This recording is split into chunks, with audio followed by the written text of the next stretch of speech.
আসসালামু আলাইকুম রাহমাতুল্লাহ। কেমন আছেন সবাই? আলহামদুলিল্লাহ, আমি ভালো আছি। আজকে আমরা দেখব ধান থেকে কিভাবে চাল প্রসেসিং করা হয়। আজকে দেখব সরাসরি কিভাবে একজন কৃষক মাঠ থেকে ধান কেটে এনে এক একটা পর্যায়ের পরে কিভাবে আমরা ধান থেকে চাল পাই, সেটাই আজকে আমরা দেখব।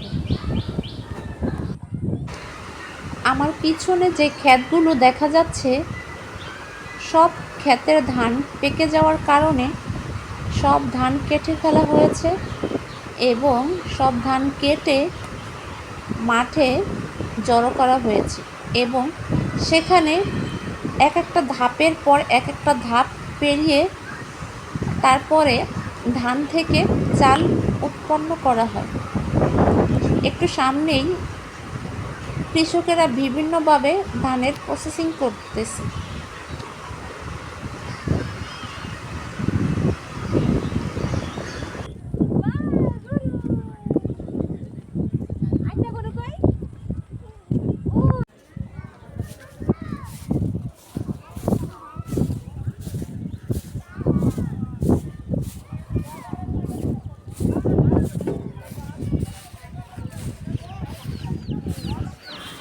এখানে ধান দেওয়ার জন্য এক এক ব্যক্তি এক এক কাজে ব্যস্ত। কেউ ধান সিদ্ধ করতেছে, কেউ আবার ধান পিটিয়ে ঝরাচ্ছে, কেউ বা ধান উড়াচ্ছে। এক একজন এক এক কাজে ব্যস্ত।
আগে আমার